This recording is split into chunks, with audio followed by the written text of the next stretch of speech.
ndumva naniwe muri iki gitondo. nanjye sha urugana Christian mumeze mute kuki munaniwe niki mwafashe ku ifunguro rya mu gitondo? Turahavuye ikibazo umuntu atariye ntagira imbaraga kuko ibiryo turya nibyo bituma umubiri wacu ukora neza kandi buri biryo ntabwo bifite umumaro umwe mu mubiri yacu. Ni ukuvuga ngo umubiri wacu umeze nk'inzu, umubiri ukeneye ibikoresho biwubaka. Umubiri wacu umeze nk'inzu, hari ibikoresho biwubaka ndetse n'umuriro wo kuyicanira.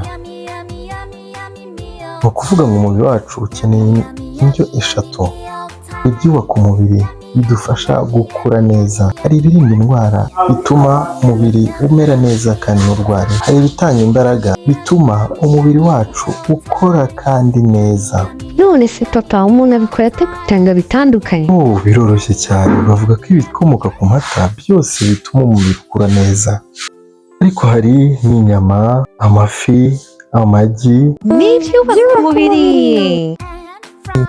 hanyuma imboga n'imbuto birinda umubiri wacu indwara bikawutuma umera neza. ubwo birinda indwara.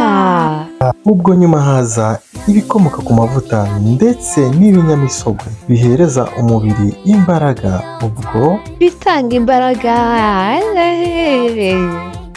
dore iyi niyo mpamvu mugomba kurya byose kugira ngo bidufashe mu mikurire yacu myiza, ndetse ukanywa n'amazi menshi kuko ni ingenzi. mwakira imineke muyimurgira abayongerera imbaraga mu gihe mutegereje ibiryo bya saa sita. urakoze. mugomba kandi kujya mufata ifunguro rya mu gitondo ryuzuye neza kugira ngo ribahe imbaraga zo kwiga neza. ubu butumwa murabugezwaho n'umuryango Organisation pour la Promotion de l'Éducation, ariyo OPD.